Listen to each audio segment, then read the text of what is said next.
Aujourd'hui au vestiaire, il y a du monde en messe sur le plateau. Pour la dernière de la saison. Écoute, on se gâte, on va parler avec Carl Guillemette qui vient tout juste de racheter le PN Gariepi. Technique de pêche à la truite avec François-Xavier Thibault. C'est comme la suite, là, vous allez prendre des notes à côté parce que ça va être pertinent à souhait. Vous allez être prêt pour la saison. Sinon, on parle de nos statistiques côté série Ligue nationale de hockey, 100%. On performe pour une fois. Très rare, mais ça arrive. Et sinon, on parle de foot. Avec Philippe Dufour. C'est ça le vestiaire. Tout le monde.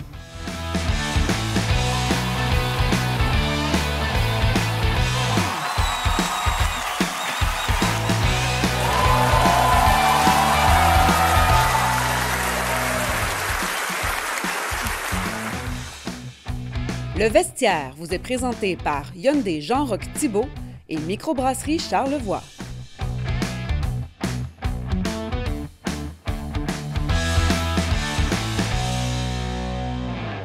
Dans Charlevoix, il y a une institution qui a changé de main dernièrement, le Centre du vélo PN Gariepi. Nouveau propriétaire, Carl Guillemette avec nous. Bonjour. Carl. Bienvenue chez nous, Carl. Un ami en plus, un pompier incroyable. Courageux. On va se tutoyer, je te le dis tout de suite. Hey, j'espère. Carl, on parlait, Mathieu l'a dit, une institution. Ça date de combien d'années, ça, PN Gariepi? Bien, PN Gariepi, à base, ça a été un magasin général de 1870. Mais c'est plus dans les années 70 que ça s'est installé où ce que c'est présentement. Okay. Puis ça a pris un petit peu l'axe que c'était là. Ça a resté quincaillerie. Ça a changé un peu plus pour les sports quand les propriétaires actuels ont pris possession. Puis, on a développé ces deux créneaux-là, autant le vélo que le commerce que je reprends, que l'autre commerce qui était en haut, là, les cotones. Là. Écoute, mais toi, ça fait longtemps que tu es chez PN Gariepi, là. C'est pas... Lui aussi, c'est une institution. Oui, fait partie. Dans le domaine du vélo en tant que tel, ça fait depuis que j'ai 14 ans. J'en ai 47 là. Fait que ça fait quand même un bon nombre d'années. Ça a changé comme un petit peu de main parce que j'ai commencé au début avec la Galerie du Sport qui a été rachetée par la même institution. Puis, ouais, c'est ça. Puis après ça, quand ils ont racheté, j'ai continué avec eux autres. Je me suis occupé aussi du magasin qu'il y avait du côté de la Malbaie. Fait que c'est pour ça que j'ai comme disparu de Charlevoix-Ouest pendant un bout de temps. Puis dans les... Des abaissons pour Charlevoix-Ouest, d'ailleurs. Puis, fait que ça fait une 20-25 ans que je fais de la gérance de magasin. Puis là, nouvellement propriétaire. Justement, qu'est-ce qui t'a amené à franchir le pas, exactement, à faire le saut, là? La première chose, c'est qu'il fallait que les propriétaires actuels aient l'intention de vendre le commerce. Ça aide. Ça, c'est la base de tout, ce qu'il fallait que ça parte, t'sais. Moi, j'ai toujours aimé ça, puis c'est sûr j'aurais aimé ça peut-être le faire plus tôt dans ma vie, mais pour des raisons que les propriétaires n'étaient pas prêts, puis que moi, j'avais j'étais malade, j'avais une maladie, dans le fond, qui dégénérait tranquillement au niveau des reins. Fait que j'étais comme pas dans une place pour pouvoir avoir une vision d'avenir, d'investir dans des choses comme ça.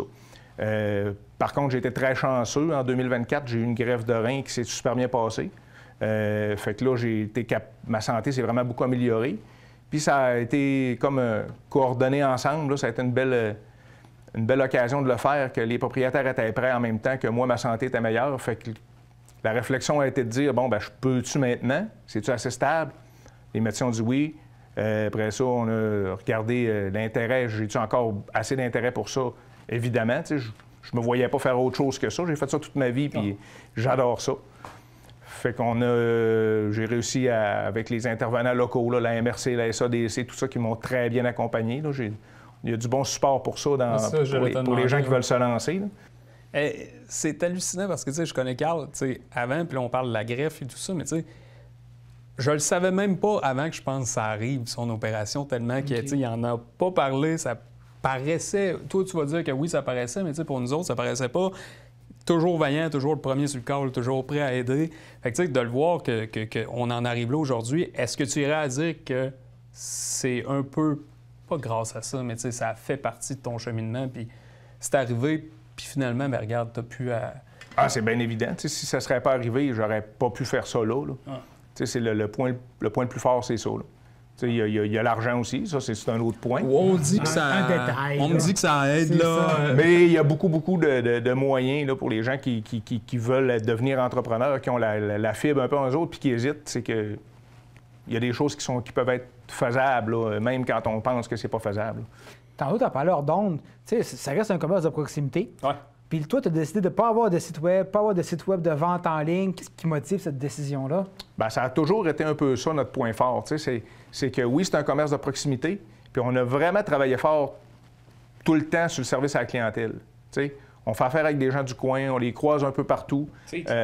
Puis, mettons, à l'échelle, mettons, de la province, on est petit, là, c'est une petite shop, là. On n'est pas gros. Possible.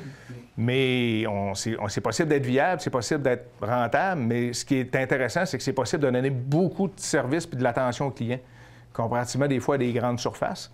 Fait que, autres... parce que tu recroises à l'épicerie. Oui, c'est ça. Fait que, tu sais, on a toujours décidé de laisser ce côté-là aux autres, puis s'occuper de nos clients, nous autres, puis des clients du coin. Là. Donc, tu sais, par exemple, quelqu'un qui va te voir, là, qui veut acheter un vélo, donc vous conseillez quel vélo acheter, mais vous faites aussi l'entretien des vélos, pas juste de la vente, là. Non, c'est ça. On est complet à ce niveau-là pour le service à la clientèle. Fait que oui, on va faire de la vente, puis c'est quand même adapté à chacun parce qu'en plus, on a la chance de connaître un peu les gens, fait qu'on sait quand même bien les enligner. On leur pose des bonnes questions quand c'est le temps d'acheter les vélos. Le terrain aussi, tu sais, le terrain de jeu charlevoisien. Hein? Oui, ça, c'est un autre fait aussi. Fait qu'on pose des bonnes questions, on propose des bons produits. Puis après ça, ben oui, on a un atelier complet, là, qu'on offre tous les services de réparation, là, que ce soit au niveau des vélos assistés électriques, dans les marques qu'on vend, des vélos normales, puis on part des petits vélos d'enfants aux vélos d'adultes. Puis on a tous les accessoires et pièces aussi. Pour les gens qui sont le propre mécano ou qui ont besoin d'accessoires, ben on peut vendre les pièces, on peut vendre les choses. Moi, je vais faire une confession. Je suis le premier à chialer souvent sur les prix charlevoisiens. Surtout, en fait. Moi, là, je l'ai... surtout. Je l'ai fait, la différence. Puis, tu sais, on parle du service de proximité, puis tantôt, on riait, on le recroise à l'épicerie. Là, mais, tu sais, je l'ai fait. J'ai magasiné des vélos, puis ça finit chez vous. Parce que c'est les mêmes prix, sauf qu'en plus de ça, tu as un service qui est vraiment personnalisé, puis tu le sais que tu te feras pas avoir. Puis tu sais que tu as le bon vélo pour toi aussi. Oui. Donc ça, je veux te féliciter, puis j'espère que tu vas rester comme ça tout le temps. Le message est dit. Mais c'est ça quand même qui fait la clé du succès du PN Gariepi. Bien, c'est sûr. Mais tu sais, les clients, à ce temps, ils ont accès à tout. Fait que tu sais, les prix, ils les ont partout. Fait que tu sais, si tu te mets à afficher des affaires plus chères que partout, ça peut pas fonctionner. Les gens sont pas naïfs. Mais il y en a qui l'ont pas compris encore. Ils sont pas naïfs non plus. Ils vont y voir d'autres choses ailleurs. Fait que si tu veux pas juste dépanner ceux-là qui sont mal pris, si tu veux vraiment te bâtir une belle clientèle, il faut que tu sois correct dans les prix. Oui, il faut faire des sous, mais en même temps, il faut être égal avec tout le monde. Puis ce qu'on offre de plus, c'est que les gens n'ont pas besoin de se déplacer à l'extérieur. Fait que, ou pas besoin d'attendre le commande qui arrive d'Internet. Fait que c'est comme un peu... Qui arrive déjà monté. Oui, mais tu sais, on sélectionne des produits, nous autres, qu'on trouve de qualité. Fait que oui, des fois, on n'a pas tous les produits, mais ceux-là qu'on a, c'est parce qu'on sait qu'ils sont de qualité, puis on sait qu'on peut avoir du bon service en les vendant aussi quand les clients ont des problèmes avec. Est-ce que l'important... vas-y. Tantôt, tu parlais, tu as eu un bel accompagnement par la MRC puis toutes les autres institutions qu'il peut y avoir lors d'un transfert d'entreprise. Est-ce que tu pensais avoir cette fibre-là entrepreneuriale depuis toujours ou c'est comme quelque chose qui est apparu? Parce qu'on dit souvent, tu sais, autour de passer 40 ans, on dirait que ça se développe. Il y en a qui l'avaient bien avant puis d'autres qui font comme « Hey, moi, j'ai le goût de faire ça. » T'avais-tu ce sentiment-là ou ça s'est développé et tu disais « Hey, moi, je le fais? » Bien, je pense que je l'avais un peu avant parce que, tu sais, des fois, tu peux travailler pour quelqu'un puis tu travailles puis ta journée finit puis... Ouais. Tu l'oublies, puis ce que tu fais dans la journée, tu le fais bien, mais tu le fais pas à cœur. Mais moi, tout le temps que j'ai travaillé là, j'ai toujours fait ça comme si c'était à moi. J'ai toujours pris ça à cœur, puis oui, à quelque part, j'assumais pas toutes les responsabilités que j'assume maintenant, mais je le faisais avec cœur, je le faisais en pensant à ces conséquences-là quand même. Fait que savoir si je voulais vraiment embarquer là-dedans, tu sais, c'est vrai que j'ai eu quand même un petit questionnement à me faire puis me poser des questions, là, si je voulais avoir tout ce qui venait avec le côté entrepreneur. Là. Mais à date, en tout cas, ça fait pas longtemps, mais tu sais, je veux dire, c'est pas beaucoup plus de tâches que ce que je faisais à la base. Là. Ouais. On parle de l'industrie régionale. Est-ce que tu vois une évolution de l'industrie dans Charlevoix? Parce que tu es là depuis longtemps. Est-ce que l'industrie du vélo prend de l'importance? Parce que, tu sais, est-ce que ta clientèle, elle est beaucoup locale ou tu as beaucoup de gens de l'extérieur qui viennent te voir? Bien, nous, c'est Charlevoix, tu sais. C'est sûr que des clients de l'extérieur, on en a quelques-uns parce que c'est souvent des gens qui viennent de Charlevoix, tu sais, ou des gens qui connaissent des gens de Charlevoix. Ouais. Parce que, tu sais, on a quand même des délais courts au niveau des réparations, au niveau des produits puis du service, tu sais, les gens en parlent quand même. Fait qu'on a quelques clients de l'extérieur, mais c'est majoritairement des gens de Charlevoix qui viennent nous voir.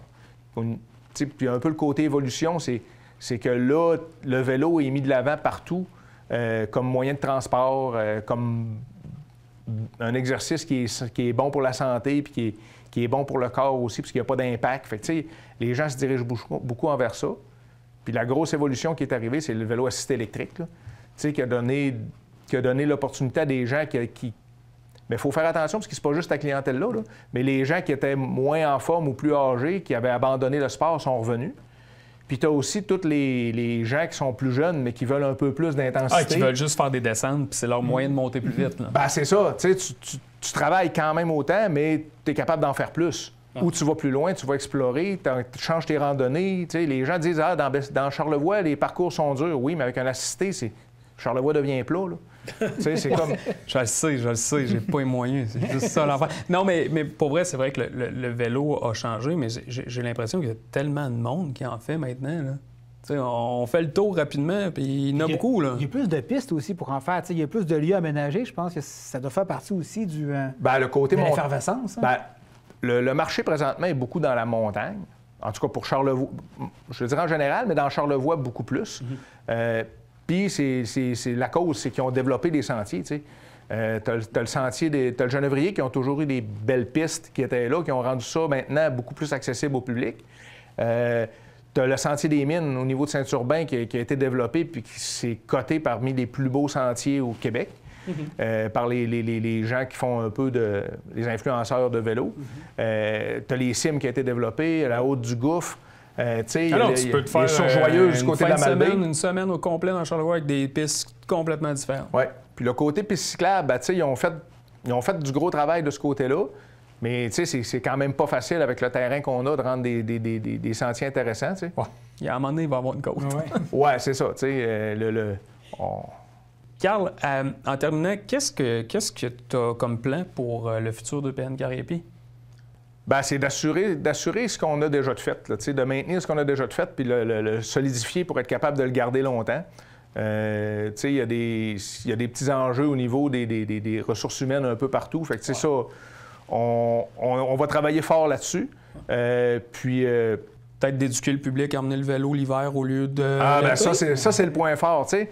C'est comme les pneus d'hiver, c'est un peu la même affaire.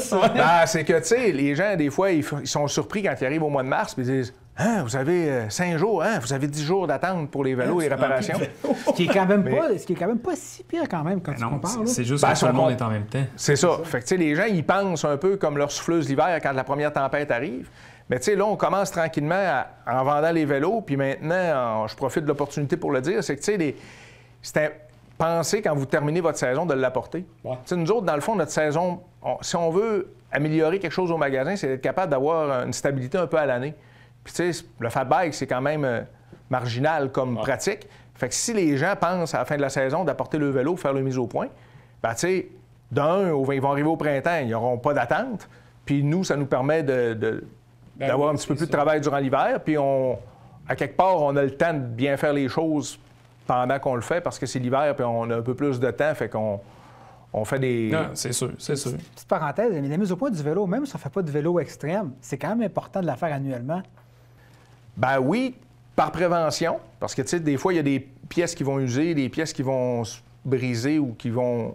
on va le faire. Ils vont se détériorer, fait que pour les gens qui en font le moindrement un peu, ça rend le vélo plus sécuritaire. Les gens qui en font beaucoup, ben là, c'est toutes les petites pièces d'usure qu'il faut changer au fur et à mesure. Puis, tu sais, plus le vélo coûte cher, plus les gens en font, souvent, plus le vélo coûte cher, puis plus l'entretien, les coûts sont forts. Fait que si tu fais pas le minimum d'entretien, tu vas réparer des bris, puis c'est toujours plus cher que faire un entretien préventif. C'est pareil comme un auto. Si tu fais pas le préventif, à un moment donné, ça te pète d'en face, tu as une bonne surprise. Écoute, Carl, félicitations. Puis un gros merci d'être venu au vestiaire aujourd'hui. Ça me fait plaisir. Bon succès.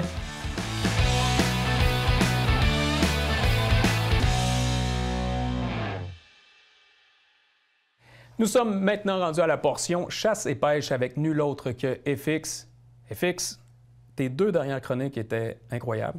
Mais là, tu as eu plusieurs personnes qui t'ont écrit pour dire là, ça nous prend des détails pour la pêche estivale de la truite.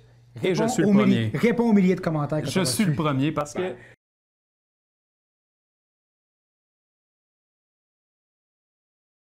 Bien, l'exercice, c'est qu'il y a quelques téléspectateurs qui nous ont avisés Oui, les 2 dernières chroniques étaient excellentes, mais la dernière, il aurait aimé ça que je parle peut-être un petit peu plus longtemps des leurres ou des techniques à il faudrait utiliser. 1 heure, hein? Des techniques en milieu de saison. Fait qu'on repart d'un concept que j'expliquais précédemment. La truite mouchetée est un poisson très fragile à la température de l'eau. Sa température préférentielle, grosso modo, entre 50 et 60 Fahrenheit. À partir de 48, ça commence à mordre. À aller jusqu'à 60-61 Fahrenheit, la température de surface, le poisson est actif. L'enjeu qu'on a, c'est, là, présentement, c'est parfait, on a une belle température, mais au moment que... Tu trouves, toi? Bien, on a une température de pêche qui est c'est très bonne. J'étais allé à la pêche, justement, dans les derniers jours, une température de surface à 52 Fahrenheit. On ne peut pas se plaindre de ça. On est direct dans la température préférentielle du poisson. Mais en juillet, en août, la chaleur va arriver. Aussi, il va y avoir des changements de température dans notre eau. La température de surface va fluctuer beaucoup entre 59 à 68, 70, 72 même Fahrenheit. Ça va être des températures qu'on va voir plus couramment à fin juin, aller au mois d'août. Donc, il faut vraiment s'adapter à cette situation-là.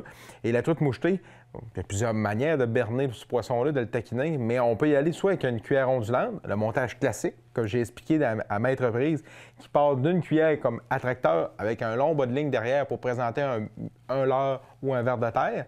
Et on peut aussi la provoquer de d'autres manières. Donc aujourd'hui, c'est de ça qu'on va parler. Dans le fond, il faut la bonne cuillère pour la bonne hauteur d'eau.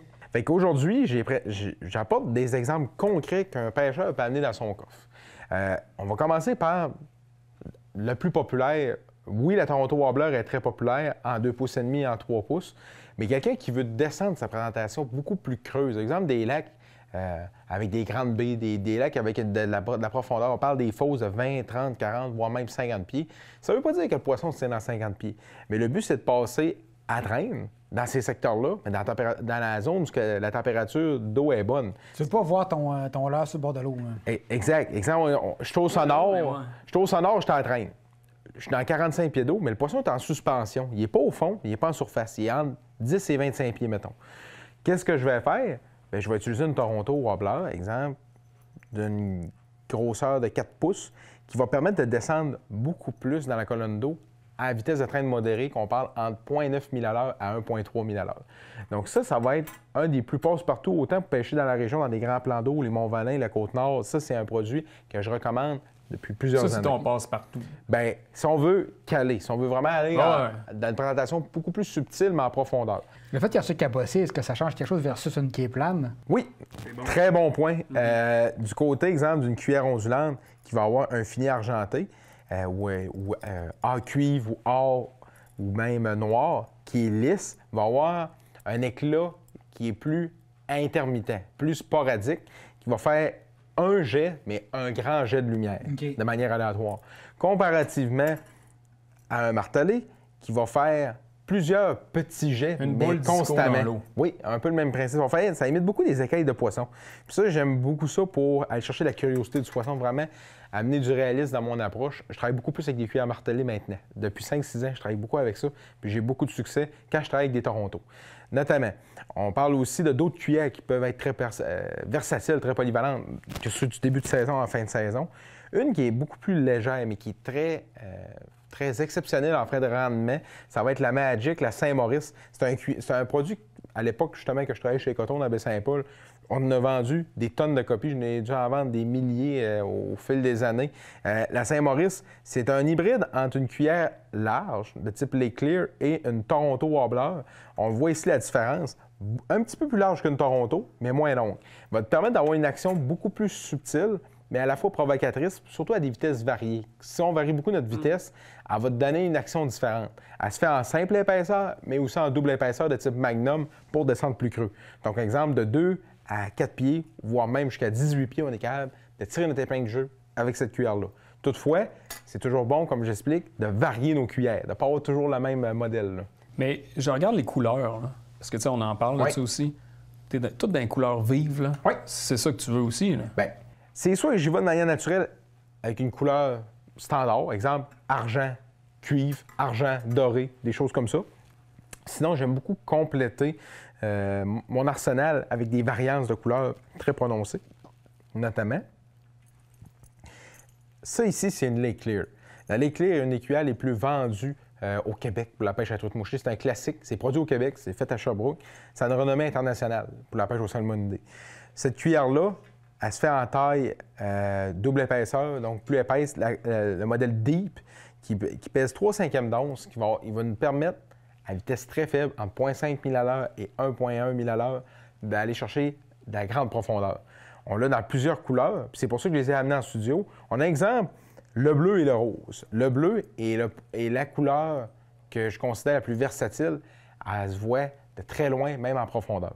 C'est une des dernières couleurs qui va être perceptible en profondeur. Le rose, pourquoi? Surtout au niveau en période estivale, par temps ensoleillé ou même proche de la période de frais, c'est une couleur qui excite énormément le poisson, qui suscite énormément d'intérêt.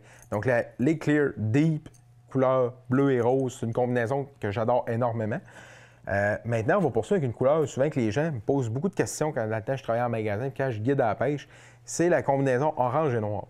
Les gens souvent regardent cette cuillère et disent le noir, pourquoi que tu pêches avec du noir? C'est pas une couleur qui est éclatante. Quand il pleut et qu'il fait sombre dehors, qu'il n'y a pas de soleil. Et voilà. Il est intelligent. Il a écouté les chroniques au fil des années. J'allais pêcher quand il mouillait, puis j'avais écouté son conseil, puis ça avait fonctionné. Puis le noir, et Mathieu, comme il dit, le noir et l'argent va fonctionner beaucoup par temps pluvieux, temps nuageux, ou sinon un plafond qui est relativement haut, mais très, très, très nuageux, ça va aider. Puis l'orange, je l'aime beaucoup parce que souvent, un teint d'eau foncé, une eau là, embrouillée de rivière ou d'un lac qui a un pH très acide, un fond humique là, qui est très terreux, l'orange va répondre énormément dans ces situations-là.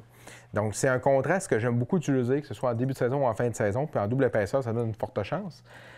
Sinon, au niveau des coloris, on peut y aller de manière naturelle, cuivre-argent. J'apporte aussi le chartreuse. Le chartreuse, par temps ensoleillé, dans des lacs à l'eau claire ou même dans des lacs très timbrés, comme j'expliquais, par temps ensoleillé, en surface, ça marche très, très bien, le chartreuse. Sinon, en terminant, peut-être, là, les clear, mais or, la couleur dorée entièrement est toujours très populaire pour les néophytes, que ce soit pour la faible ou la faible profondeur ou en eau très profonde. Puis la Lake Clear, celle-ci, elle a un collant holographique qui va donner un côté brillant, un côté éclatant dans l'eau. Fait que par eau très foncée ou en eau claire, c'est très polyvalent. Donc mes choix de cuillères s'arrêtent vraiment à ce type de présentation-là, des cuillères plus pesantes en situation de pêche estivale. Tu as des hameçons. Oui. Moi, je suis toujours embêté. Quelle grosseur d'hameçon mettre? J'ai tendance à mettre des plus petits en me disant qu'il y a plus de chances qu'ils l'avalent qu'ils le pognent. C'est de plus en plus étudié, la grosseur de l'hameçon, longueur de bas de ligne. On va essayer de démystifier ça. Il y a des études, par exemple, à l'époque, la revue Aventure Chasse à pêche avait documenté que la meilleure mesure versatile, longueur d'invention de 24 pouces avec un hameçon numéro 6. Effectivement, ça fonctionne, monsieur, madame, tout le monde, que ce soit de la petite ou de la grosse truite, ça va marcher. Les gens vont prendre du poisson en quantité. Moi, toutefois, je suis de plus en plus enclin à utiliser des bas de ligne de 24 pouces, 32 pouces, voire même 48 pouces, mais dans des grosseurs numéro 4. Pourquoi? Souvent, je vais aller pêcher de la truite, mais je vais viser les plus gros formats. Je ne dis pas que la grosse truite ne mordra pas sur un hameçon numéro 6, mais je veux éviter justement des fois à certaines reprises d'avoir des attaques de petites truites ou de petits formats. Fait que je grossis ma présentation. Je ne mettrai pas un petit morceau de verre, je vais mettre un gros verre complet. Puis je vais utiliser souvent l'hameçon numéro 2 voire même numéro 4, comme j'explique. La beauté aujourd'hui, c'est que les manufacturiers offrent plusieurs types d'hameçons, dont celui-là qui est un hameçon tandem, qui permet, dans le fond, d'avoir un bas de ligne de 32 pouces de long, mais avec deux hameçons qu'on peut sélectionner la longueur qu'on veut mettre entre les deux hameçons avec un latch de caoutchouc. Un petit morceau de caoutchouc qui va permettre de mettre le verre au complet. Donc, à basse vitesse, ton verre de terre va travailler très, très bien derrière l'embarcation. Puis ça va donner des chances souvent, par temps estival, d'avoir une meilleure pêche. Là. En fait, il n'y a pas de limite d'hameçon qu'on peut mettre sur notre pêche. Bien, moi, sur ma canne à pêche, on peut, au printemps, début de saison, on peut y aller avec 12 à 18 pouces. Et moi, ce que je dis... Tu mettais-tu ta mouche? Tu sais, on parlait de la mouche, là, aussi. En avant la cuillère. Oui, c'est ça. Oui, mais derrière la cuillère, c'est à partir de 18 pouces, c'est recommandé. Moi, personnellement, ma grandeur, c'est 24 pouces en temps normal. Puis quand c'est difficile, c'est 32 à 48 pouces. Mais c'est 24 ou 32 que j'utilise le plus. Parce que plus tu rallonges, tu trouves ça plus facile? Bien, plus ton lac est un eau très claire, plus c'est pertinent d'allonger le bas de ligne, puisque la truite est plus peureuse, elle est plus méfiante.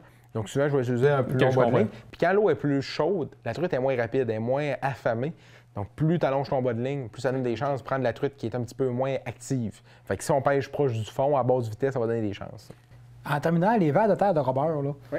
est-ce que tu changes la couleur selon la température ou la couleur n'a absolument rien à jouer? C'est facultatif. Je vous dirais l'important, c'est d'y aller avec un ver de terre artificiel partant des fois qu'on veut essayer des choses. Je l'explique à maintes reprises depuis maintenant presque 10 ans. Le ver de terre, on va peut-être comprendre un jour. le ver de terre n'est plus une nécessité pour prendre du poisson. De nos jours, on a des solutions biodégradables biologiques 100% efficaces.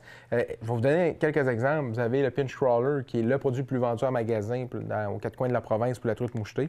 C'est une imitation de verre. On peut l'avoir dans le 1 pouce ou dans le 2 pouces. Le 2 pouces, je l'aime beaucoup parce qu'il va abattre. Non, tu le coupes pas, tu le mets au complet avec un hameçon, avec un corps long. Dans le fond, un hameçon de type slow dip. Un hameçon qui va avoir vraiment une tige, une hampe plus longue. Ça va permettre, à basse vitesse, d'avoir un verre qui va avoir une meilleure amplitude de mouvement. Puis sinon, on peut utiliser l'imitation de nymphe, qui est tout à fait naturelle, la Power Nymph de Berkeley, qui est très, très, très efficace. On peut utiliser aussi, derrière notre hameçon, ou sinon sur une micro-jig, une imitation de méné ou d'exemple de tétard, des choses comme ça. Exemple, ça, c'est Mr. Twister, qui font un produit qui est très, très, très complet. Ça, c'est versatile dans le sens que c'est pas juste la grosse truite. N'importe quelle truite va avoir ça. Le poisson est assez cannibale. Tu sais, une truite mouchetée, on se le cachera pas, surtout dans des lacs allopatriques, où est-ce qu'il n'y a pas de méné dedans, il n'y a pas d'espèces compétitrices. Ça va mordre à maintes reprises sur une imitation de méné pour aller attaquer un bébé truite. Ou sinon, ça va attaquer une imitation d'insectes comme la nymphe ou le ver de terre. Puis je l'ai aussi dans un autre coloris beaucoup plus naturel. Celle-ci, c'est une imitation d'alvin qu'on peut mettre derrière un ver de terre ou sinon sur une jig. Et en terminant, je ne peux pas passer sous silence l'imitation d'un alvin, un bébé truite. Une imitation d'un petit poisson en détresse. On peut mettre ça soit directement sur notre ligne principale avec un fluorocarbone, en haut lancé ou à la traîne, ou sinon derrière une cuillère ondulante, 32 à 40 pouces derrière la cuillère, à la traîne. Tu mets pas de verre, rien là-dessus? Du tout. Tu le trempes dans l'ail. Tu peux mettre un peu d'odeur d'ail, effectivement, mais sinon, tu le laisses ça derrière avec ton bas de ligne en fluorocarbone et le tour est joué. Hey FX, merci beaucoup pour la belle saison. Je pense qu'on va pogner du poisson cette année. Moi, je vais écouter les chroniques pour être certain, là, mais je pense qu'on Merci va beaucoup, outillé. Ça fait plaisir. Bonne saison. Merci.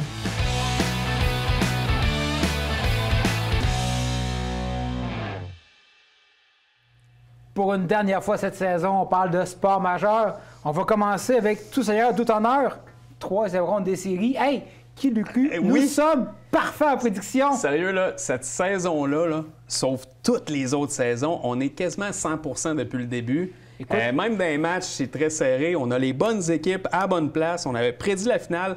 Tous ceux qui n'ont pas misé à la maison s'en veulent présentement. C'est comme si on connaissait ça. Bien, on vient de battre TVA Sport, RDS, puis toutes les autres chaînes de radio parce que, pour vrai, on n'avait aucune attache. On était juste réalistes. Puis, tu sais, ce qui arrive présentement, on va avoir le droit à la meilleure finale, je pense qu'on pouvait espérer. Écoute, on ne reviendra pas nécessairement sur la dernière ronde. Je pense qu'on en a parlé allègrement. Mais là, parlons de Floride, Edmonton. Toi, tu vois ça comment?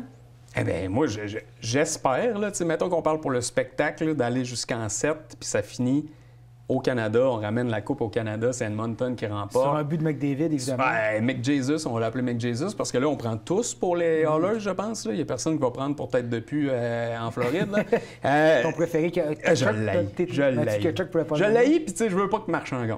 Parce qu'il est là. Mais bon, il y a plusieurs autres affaires, mais... Mais t'es pas ta première contradiction. Non, c'est ça. Mais là, gars, j'y vais jusqu'au bout. Puis comment je vois ça? Ben, tu sais, Matt, ça va dépendre du gardien de but d'Edmonton comme toutes les autres années. Puis est-ce qu'il a prouvé qu'il était numéro 1? Pas en tout. Ouais, mais il est meilleur. Mais je suis pas d'accord que ça va juste dépendre de lui. Il y a quelque chose de bien important qui est arrivé cette année, qui n'avait pas dans les années passées. Du secondary, ce qui est scoring, là, c'est pas juste Russell McDavid qui marque des buts. Oui. Les deuxième ligne, troisième ligne, quatrième ligne, qui d'ailleurs sont tous des vétérans, il n'y a pas beaucoup de jeunes, mais ces trois autres trios performent ce que l'année passée n'avait pas. Oui, mais c'est ce qui m'encourage vraiment dans la finale. C'est ce qui fait en sorte qu'ils sont là aujourd'hui. Je veux dire, tout le monde met l'épaule à la roue. Puis, il y a eu des matchs que McDavid n'a pas fait de but, puis Draisaitl non plus, mais ils ont gagné quand même. Exact. Puis défensivement, c'est plus stable. Ouais. En fait, ils sont allés chercher Wallman là, de San Jose. Il y a Ekholm qui revient. Ça, c'est majeur. Parce qu'il n'y a pas là des séries. Ouais. Exactement. Moi aussi, au début, je croyais pas. Puis ils arrivent, puis ils ont battu des grosses équipes à Edmonton. Tu sais, Los Angeles, c'était pas facile. Ils ont battu Dallas, Vegas, Dallas. Je pense que leur décevant aussi. Parcours, mais le parcours jusqu'à la finale était beaucoup plus dur pour les Oilers que pour les Panthers. J'abonde dans ton sens. Je veux dire, les Panthers, la Caroline, on les cherche encore. Là. Je pense qu'il y a un avis, c'est Pinte de lait, où étiez-vous? Je veux dire, ils ne se sont pas présentés pendant tout, tandis que Dallas, mais tu sais, ça passe, c'est proche, là. Ils se sont fait sortir quand même en 5, je pense. Ouais. Mais tu sais, c'était pas des grosses... Ouais, c'est ça. n'a pas été miraculeux, là. Donc, c'est se poser la question aussi, ça ramène tout le débat de ton gardien à 8-19 millions, là. Est-ce que tu fais gauler 60 matchs, puis tu vois, en série, on voit qu'est-ce qui arrive? Écoute, j'ai le goût de te dire que moi, je suis de l'école où c'est que tu essaies de mettre ça 50-50. Il n'y a rien de mieux qu'un bon duo de gardiens de but parce que, justement, ils sont en forme, il n'y a pas de blessure. Tu sais, tu peux faire des 2-1 de temps en temps parce que, bon, il y a une bonne séquence, mais alterner, ça fait du bien. J'ai hâte de voir ce que ça va donner. Je sais qu'il y en a plusieurs qui sont contraires. Là. Tu sais, on fait jouer le gardien de but qui nous dit ça. Bien, quand tu le coûte le plus cher. Quand tu le payes 12 millions, tu ne peux pas le faire jouer 40 matchs, là. Que tu as 2 gardiens qui jouent autant de matchs. Ben non, mais pourquoi tu l'as payé 12 millions? Bien, ça, c'est parce qu'il jouait à 60 quand il était capable, puis il vieillit, puis il en donne moins. Mais écoute, hey, Edmonton en 6? Ah, non. Alors, on va pour le spectacle en 7. En 7, tu sais, je veux dire, qu'on aime ou qu'on n'aime pas, là, les Panthers, ils ont une solide équipe. Tu sais, je veux dire, ils sont menaçants. Ma prédiction, moi, 50 rationnel, 50 Je le sais, mais fais pas ça, Matt. On a toujours fait ça, puis c'était pas bon. Là, cette année, on a une bonne vibe. Continue comme ça. J'ai passé la dernière fin de semaine à me trouver des arguments pour pourquoi Edmonton devrait gagner. Et j'ai trouvé l'histoire du secondary scoring. C'est là que j'ai réalisé que oui, il y avait réellement une chance d'aller chercher. Moi, je veux juste que la Coupe revienne au Canada, point final. Puis avec l'acier, les droits, ça va coûter cher. Ouais. Écoute, hey, pour une dernière fois de la saison, je te laisse l'occasion de déverser ta haine et toute ton arrogance au sein du Canadien de Montréal. Donc, selon toi, c'est... Non, mais honnêtement, là, Matt, j'ai évolué avec le Canadien parce que eux aussi ont évolué. Dans le sens que, tu sais, on connaît nos lacunes.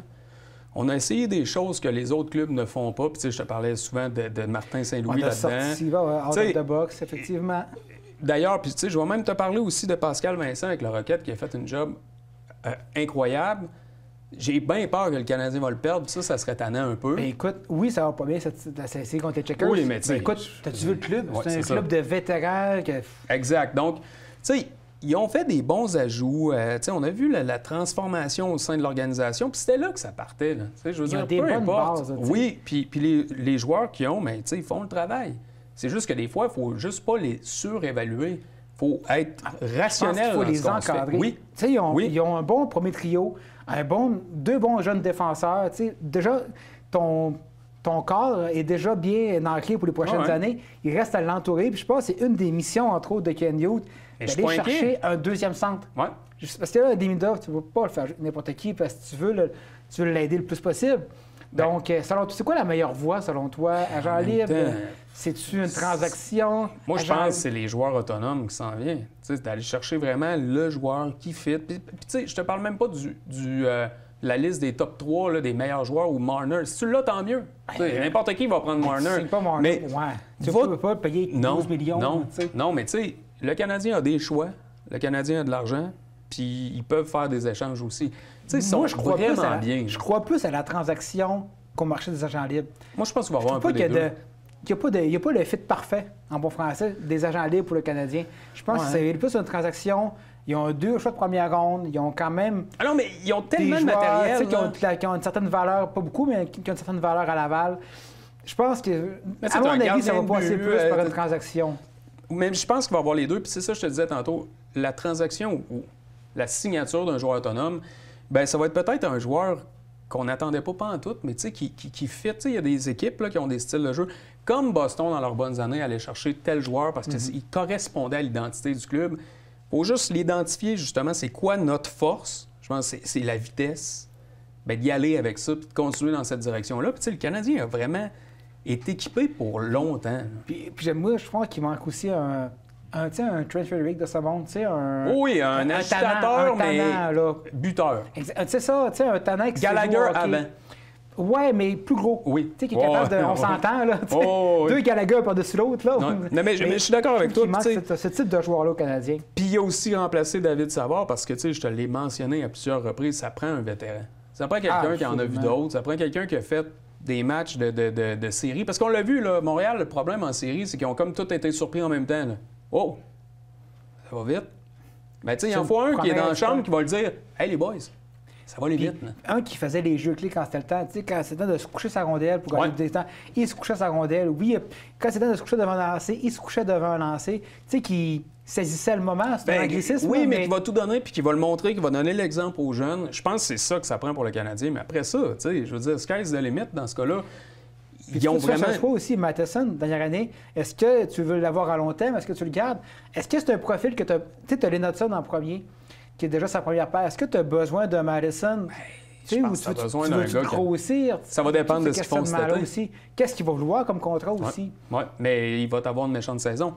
Écoute, il y a une belle saison. Pour négocier le contrat, d'habitude, ils sont pas mal forts cette année-là avant. Ceci dit, l'été va être fort intéressant à suivre. Pour une fois, on va dire, le Canadien va être en mode acquisition et non pas en mode on attend, on regarde aller les choses aller. Exactement. Donc, hey, c'est au mois de juin. Oui. Début de saison des Alouettes. Oui. On en parle avec Philippe Dufault. Notre expert.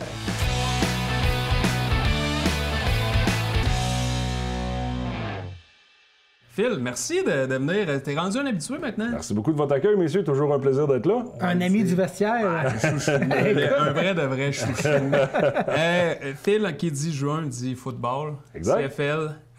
Moi, je dois le dire, je l'ai dit à Matt souvent, je trouve que maintenant, les Alouettes donnent un satané beau spectacle. Oui, vraiment. Et je l'ai dit, ça part d'en haut pas mal jusqu'en bas.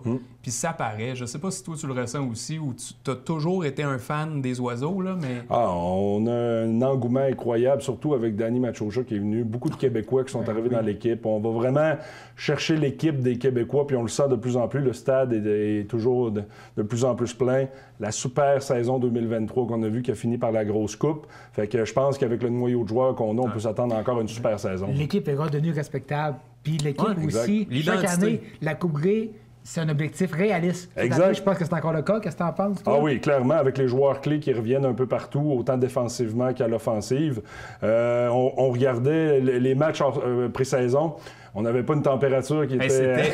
C'était tellement exécrable. Ouais. J'avais mal pour les gars en me disant, tu sais, tout fait plus mal, tout glisse. Tu veux pas te blesser là. T'as rien. T'as quelque chose à prouver, mais pas tant que ça non plus, parce que tu sais, c'est quand même pas mal fait les choix. Oui. Là, j'étais comme arc. En même temps, c'est pour les coachs. Moi, si j'ai tort, mais c'est une bonne épreuve de caractère. Tu vois qui veut vraiment. Oui, exact. Puis surtout pour les joueurs que tu as recrutés au repêchage, autant pour ceux que tu viens de signer. Il y en a qui viennent de des endroits où il fait beau, mettons. Fait que c'est un super test aussi pour voir. Tu sais, je t'ai signé, tu arrives de Floride, bienvenue au Québec. Là, on voit tout de suite la température qui va nous attendre pendant la saison. Puis c'est un super bon test, autant pour les entraîneurs que pour les joueurs. Écoute, prenons les 3 unités. L'équipe de football, c'est une offensive, défensive, c'est spécial. Commençons par l'offensive. Situation d'écart, je pense que c'est complet, c'est stable. Est-ce que tu es à l'aise avec les 4 quarts qui sont là? Oui, écoute, match hors concours, Davis n'a pas sorti un gros match, pas du tout, sauf que on le voit là, c'est un carrière partant, c'est clair que c'est lui le numéro 1. Là, Je crois qu'il était un peu blessé aussi. Oui, tu sais, puis aussi, c'est un match hors saison, gros camp d'entraînement qui vient d'arriver. Je suis pas inquiet pour la position de carrière.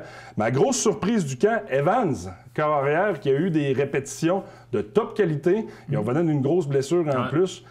Ce gars-là a des jambes, ce gars-là est capable de lancer le ballon avec beaucoup de vélocité. Il courait, il lisait bien, il était à l'aise sur le terrain. On dirait que le jeu était devenu plus au ralenti pour lui. Grosse surprise pour moi. Corrige-moi, mais il y a une fiche gagnante l'année passée. Pour les parties où il a joué, oui, exactement. Exact. C'est ça, il n'a pas mal paru non plus. Là. Non, c'est une super performance, ça m'a même surpris. Je pense que l'ordre est bon, là, avec Davis en premier, Bethel Thompson, Evans et Morgan en 4e. Je pense que c'est vers ça qu'on s'enligne. Moi, j'aime beaucoup la signature de Bethel Thompson. Petite parenthèse, comme deuxième quart, je pense que oui. C'est une bonne signature. Mais Sénécal, je suis le seul qui est déçu. Ou, tu sais, je veux dire, on n'aurait pas pu, genre, le garder pas loin, au cas où, de le montrer. Tu sais, je veux dire, c'est tough être carrière. En plus, t'es Québécois, tu pars avec on dirait, une coche de plus en difficulté. L'année passée, j'aurais aimé ça qu'il soit là. L'année passée, c'était Hugo Richard. Oui, tu sais, je veux dire, excuse-moi. Je l'aime zéro une barre. Il jouait pour le Carabin. On s'entend, moi, je rouge Mais Il me semble que ça aurait été le fun.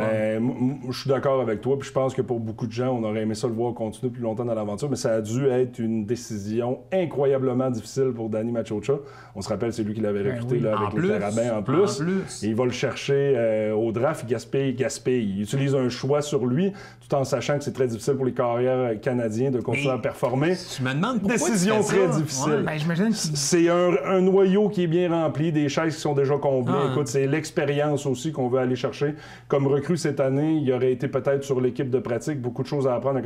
Ça va extrêmement vite, le football canadien. Pas qu'il a mal fait. Je pense qu'il a complété 4 passes sur 11 sur 12 un peu pendant ces 2 matchs hors saison. La météo n'était pas de son côté. Il n'a pas réussi à rendre les opportunités qui ont été données assez payantes. Je pense qu'on n'a pas vu tout ce qu'on aurait dû voir de Jonathan, mais effectivement, très dommage. Ou ils le connaissent bien aussi, donc ils savaient peut-être qu'il y avait un potentiel. Mais là, aller le chercher pareil. Ils veulent pas, je pense qu'ils ne voulaient pas couper quelqu'un sur l'équipe de pratique. C'est sûr. La grosse surprise, au poste de demi, porteur de ballon.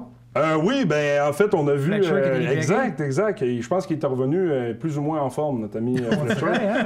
C'est ça qu'on a vu. Moi aussi, je me suis dit, je pense qu'il n'est pas game shape. Ben, moi, ce que j'ai vu, ça m'a beaucoup surpris, mais je pense que ça donne un rôle de deuxième avec possibilité de premier intéressante pour notre ami montréalais, Sean Thomas Hurlington. Qui est pas quand même... mal fait l'année passée, il a eu quelques opportunités. Il a même réussi, on le sait, ça fait quelques années à se tailler une place, il est encore là. Moi, je pense qu'il va être un deuxième fixe, puis on va le voir jouer de plus en plus avec les Alouettes. Ça va lui donner des belles opportunités. Moi, ça m'a donné de la crédibilité à l'équipe de, justement, Fletcher, tu fais pas le job, ben... On a pris une décision rapide. J'ai aimé le move. Oui, absolument. Tu nous prends pas au sérieux, c'est pas vrai, tu t'es pas entraîné, tu penses que ça va être facile. La Ligue canadienne, c'est rien pour toi, t'es meilleur que nous. Bye. C'est ça Il n'y a personne qui est au-dessus de l'équipe. Exact. C'est ça qui, je pense, qui est important à avoir là-dedans. Ligne à l'attaque, changement important. On a perdu Philippe, on a parlé donc Philippe Gagnon parti jouer avec Regina. Exact. Pour le remplacer un Américain. Exact. Dans le fond, on a vu notre ami Vitrailli qui est vu comme son remplaçant. La seule affaire que j'ai pas aimé, on pense qu'il va être partant, c'est qu'il a joué lors des 2 matchs hors concours. Normalement, le premier match hors concours, on fait jouer la majorité de nos vétérans. Le deuxième, on fait jouer les recrues partout. Il a été là aux 2 matchs. Est-ce que ça veut dire qu'il n'est pas encore confirmé partant?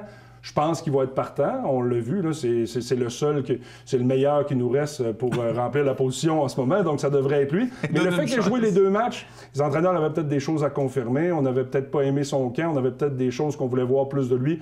Avoir du film pour analyser. Donc, c'est pas une mauvaise chose. Il y a justement à faire quand tu arrives dans la CFL aussi, de la NCAA. Puis écoute, Tyler Shank, je pense qu'il y a un vent de fraîcheur. Oui, exact.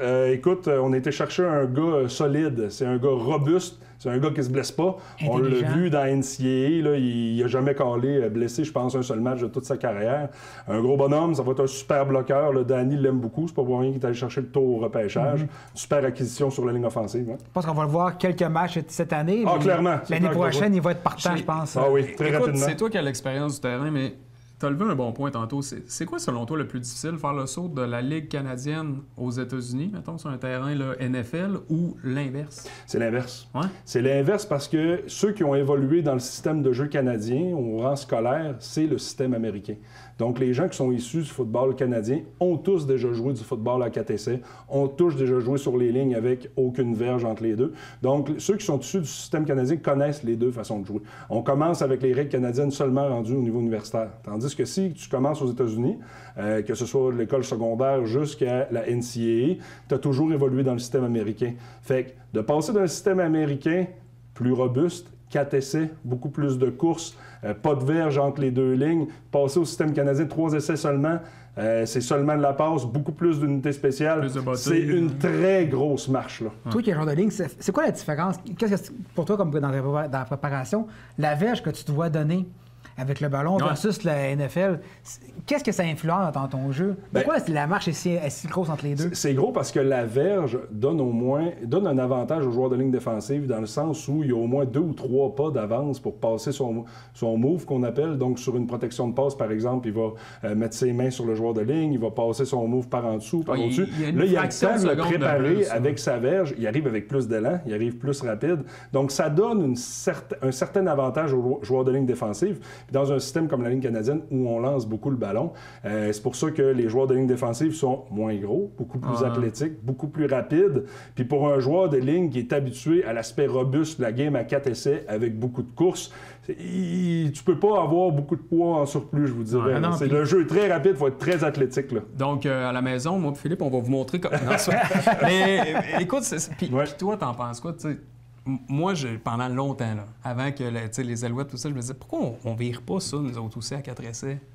Bien, écoute, la Ligue canadienne reste une ligue, selon moi, je veux dire, il y a beaucoup d'histoires. Oui, c'est sûr, c'est sûr. Je pense, là, je dis peut-être n'importe quoi, mais la première game de football qu'il y a eu de l'histoire c'était avant les États-Unis. C'était avant les États-Unis avec McGill, je pense, qui a démarré le sport. Fait qu'on a une super histoire. Je vous dirais qu'elle est aussi riche, pratiquement, que c'est moins grandiose, il y a moins d'équipes, il y a moins de spectateurs, c'est un moins gros marché, mais la Ligue est tout aussi importante, tout aussi établie, elle a tout autant de tradition. Puis je pense que c'est une ligue qui mérite quand même de garder son style de jeu. Moi, je suis pas contre d'avoir les deux systèmes séparés. Écoute, l'avantage montre que ça est populaire quand même. C'est exact, pas, ben oui. S'il n'y avait pas personne dans les estrades, je dis pas, mais là, il y a un engouement qui est là. C'est un événement aussi, puis on est très fiers de notre équipe. On est une par province, fait que tout le monde se range derrière son équipe. C'est le fun. Là.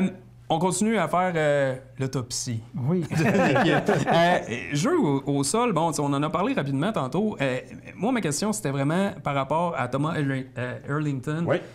Lui, là, tu sais, la trace est faite pour qu'il soit partant tout le temps. On lui donne la place. Comme je disais tantôt, il y a des opportunités qui s'ouvrent, puis, tu sais, pour connaître comment il est, je suis certain qu'il y a eu une énorme hors-saison. C'est un gars qui s'entraîne très bien, c'est un accro. Non, mais il l'a vu l'autre arriver. Il sait c'est quoi le jeu. Il est arrivé l'autre, là, il voit la coupe, il y a une opportunité. Là, s'il saute dedans... Tu penses-tu qu'il est capable de le faire? Il était bon en série. Oui, est-ce qu'il est capable de le faire? C'est un gars qui est capable de le faire. Dans le système canadien, il est habitué, il a joué universitaire ici, il a des mains, il est capable d'attraper le ballon. Gros bonhomme, il est explosif aussi. Moi, je pense qu'il y a tout pour être capable d'avoir beaucoup de temps de jeu cette année. Il est juste un peu moins agile que Fletcher. Plus aujourd'hui. Il est plus aujourd'hui. Ça a changé. Défensif. Oui. La semaine passée, on a parlé, je pense qu'il y a un problème au niveau de la pression que la ligne va mettre sur les carrières adverses. Exact. Surtout, on a des blessures un petit peu. On l'a vu. Écoute, on a des gars qu'il va falloir qu'ils prennent un petit peu plus de place. Des gars qui étaient là. Je pense à Wynn l'année passée, qui était là, qui est arrivé des États-Unis, qui avait été signé pour 1 an. Gros bonhomme, robuste, rapide aussi, qui met ses mains rapidement sur le joueur de ligne offensive, qui est capable de contenir la course, puis qui est aussi très athlétique. Je pense que ce gars-là, on va attendre une grosse saison de lui pour faire la différence. Est-ce qu'on est si loin que de 2023, dans le sens que, on l'a dit souvent, là, c'était la défensive qui remportait les matchs, là, ou qui faisait 2023, en sorte là, on n'a jamais remplacé Sean Lemon. Non. Il est là le problème. Pour répondre à la question, non. Je pense qu'on a un super noyau de joueurs. On est allé chercher aussi Joshua Archibald, là, quand même un Canadien qui a joué à McGill. C'est une très bonne signature, je trouve. Un Canadien de qualité qui peut être partant rapidement sur la ligne défensive. Fait que non, je pense qu'on a été chercher des bons éléments dans leur hors-saison. Le géant Hawkman aussi. Exact. Fait que non, je pense qu'on a malgré tout une bonne ligne défensive, mais effectivement, pour aller mettre la pression sur le carrière adverse, il va falloir une meilleure implication de nos secondaires de ligne. Il va falloir amener un jeu où il va falloir être un petit peu plus... amener un peu plus de fantaisie au niveau des stuns, des blitz, etc. Parce qu'on a un bon groupe de secondaires. Puis l'avantage, c'est qu'on a une excellente tertiaire. Fait qu'on on a une excellente tertiaire avec le retour de nos demi-défensifs qui reviennent pratiquement toutes cette année. Ça fait en sorte que on est capable de jouer en 1 contre 1. On est capable de jouer en 1 contre 1. On est capable de faire confiance pour amener du blitz, amener de la pression, être capable d'être 1 contre 1 puis libérer, par exemple, un secondaire hybride qui pourrait aller sur des blitz souvent. Si on bouge dans la boîte puis on continue à mettre de la pression avec nos joueurs du second niveau, je pense qu'on peut mettre une belle pression. Je fais une parenthèse, mettons Marc-Antoine Dequoy. Ouais. Tu sais, l'année passée, il y a eu moins d'interceptions que l'année d'avant, mais c'est normal. Les carrières ne lancent plus de son côté. Non. Ils n'osent plus. Ils n'osent plus. L'autre équipe est capable d'analyser. Ouais. Puis tant mieux, mais Dequoy, il va être encore là. Fait que ça va être le même scénario. Fait qu'en le sachant, tu es capable de pallier à ce qui va arriver. Là, c'est clair que les offensives adverses... C'est top de rester en haut. Là. Ben oui, les offensives adverses n'ont pas le choix d'établir leur jeu au sol pour jouer contre les Alouettes. On ne peut pas découper les Alouettes par la passe, ça c'est clair. Donc en amenant un jeu au sol, puis que nous, on est capable d'être robuste, d'amener du blitz, d'amener de la pression qui vient d'un peu partout, je pense qu'on peut avoir des bons résultats. Puis écoute, il ne faut pas oublier non plus un coordinateur défensif qui est hyper efficace, Noel Torb. Chaque année, il est créatif. On dirait qu'ils ont de la misère à le lire, les équipes adverses, à le découper. Là, donc, Je te pose une question en terminant. Ben, en fait, il y en aura deux. Là. Tu crois-tu que c'est possible la Coupe Grey cette année pour les Alouettes? Ah, moi, je crois que c'est possible. Moi, je crois que c'est possible. On peut y rêver cette année. On a, comme je disais, on a des bons éléments, on a des bonnes recrues. Si je peux mentionner ma surprise un peu des matchs hors saison avec Nate Beauchemin. Une super acquisition en défensive. Ce gars-là, il est prêt à jouer pro. Je fais de deuxième ronde. Ah oui, c'est une recrue. Il arrive de Calgary, jeune de 22 ans. T'es très impressionné. Il a recouvert un ballon. Il y a au moins 3 ou 4 plaqués pendant ses matchs. Et ce gars-là, il est prêt à jouer pro. Un joueur brillant, un joueur intelligent, un gars qui vient de la place aussi. C'est un Canadien. Fait que ça a été ma surprise. Il a l'attitude mine aussi. Tu regardes jouer. À 22 ans, il veut faire mal. Il était très impressionnant. Souvent, à 22 ans, c'est ça qu'on voit. On se garde quand même une réserve. On arrive pro. On veut pas trop en faire. On pense... c'est ça augmente plus les matchs. On a notre livre de jeu en tête, on veut pas en faire trop. Lui, ça paraît qu'il maîtrise bien son livre de jeu. Aucune hésitation. Des super plaqués. Fait qu'une très belle acquisition. Il reste une unité. Ouais. Les idées spéciales, écoute, c'est un peu comme l'année passée. Il n'y aura pas de grands changements. Il y a David Côté qui a pris sa retraite, mais José Malta, c'est prêt à prendre la relève. Et lui, il l'a son démontré. histoire est complètement folle. C'est pour ça, à la maison, le batteur que chez eux, au Mexique, n'a pas les poteaux. Fait qu'il visualise, mais le gars, il est fort. Il a une jambe. Il est content d'être là. Je suis content. Mais pour vrai, c'est impressionnant de voir qu'on va chercher un gars comme ça. Que, tu le sais, là, que chez eux, c'est différent, mais ils performent dans la CFL. Moi, je te dis, c'est un coup de cœur. De l'avoir vu jouer. Là. Puis les unités spéciales, on parlait des entraîneurs québécois avec Baron Archambault, là, qui est le coordinateur des unités spéciales. Devait avoir eu quelques mots de tête pendant les matchs hors saison. On a eu quelques jeux douteux là, où on a accordé un toucher notamment. On a échappé le ballon aussi. Fait que le gars qui est rentré dans le poteau. C'est des petites affaires. Là. Mais il n'y avait pas tout son monde. À sa défense, il n'y avait pas tout son monde. Mais avec Byron, moi, je suis en confiance. On a les bons éléments. Un qui est bien ressorti puis qui est resté, qui a survécu aux dernières coupures, c'est Vincent Delisle du Rouge et Or, demi-défensif, qui devrait avoir beaucoup d'espace sur les unités spéciales s'il finit par être habillé sur le line-up partant. On le sait, pour entrer dans la CFL, il faut que tu aies un talent, tu donnes un effort soutenu sur les unités spéciales, c'est la porte d'entrée. Il y a tellement de talent, puis les unités spéciales font tellement partie, c'est un tiers du jeu. Là. Si tu n'es pas capable de performer sur une unité spéciale, c'est souvent ça qui va faire la différence entre un joueur qui va faire l'équipe ou qui va être coupé. Fait que Delisle, je pense qu'on va le voir sur une unité spéciale, puis il devrait performer. On entend souvent parler de Byron Archambault comme futur entraîneur-chef dans la CFL. Est-ce que tu y crois? Byron, il a gravi les échelons, il a commencé à entraîner au niveau universitaire. Il est énormément recruté, respecté dans le milieu. Byron, on le sait, c'est un recruteur hors pair. C'est lui qui est sur plusieurs missions de recrutement avec les Alouettes. Énormément aimé des joueurs, c'est un player coach. Oui, c'est ça, il est ami des joueurs. Très proche des joueurs, très, très, très apprécié dans la chambre, tout ça. Il est capable, il est coordonnateur quand même des unités spéciales depuis 2 ans, qui est une très grosse responsabilité. Moi, je pense que ça peut être une possibilité. Dernière question pour toi. Ça te manque-tu le football? D'être sur le terrain avec... Tu sais, là, on parle, on en jase, t'en parles avec passion. Ça te manque-tu des fois? Être sur le terrain, j'ai fait mon deuil, messieurs. J'ai fait mon deuil. J'ai entraîné longtemps quand même après ma carrière de joueur, fait que c'est venu pallier. Est-ce que je m'ennuie du football, de cet univers-là, d'entraîner? Oui, c'est clair. C'est pas un club à Québec. On est rendu là. Des super années, puis c'est pour ça que je reste proche quand même du sport. Je me tiens informé du milieu. On regarde beaucoup aussi ce qui se passe au niveau des différentes ligues. Donc oui, je demeure un très grand fan. Ben écoute, merci beaucoup. T'as un très beau chroniqueur aussi, on te le confirme. Ça fait plaisir, messieurs. Merci Philippe. Merci, à la prochaine.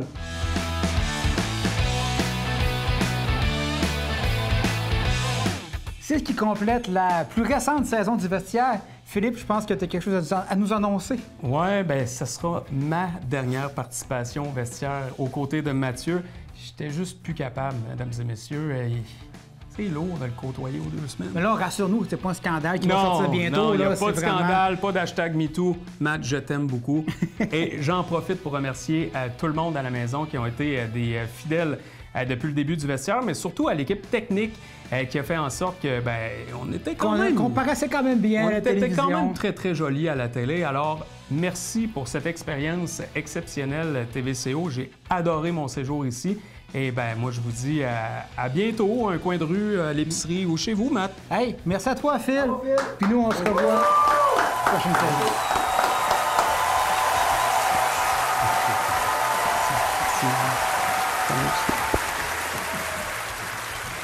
C'est correct, toi? Merci tout le monde. Merci tout le monde. Tu fais? Tu aimais ça? J'ai fait de l'acting. Je l'aime.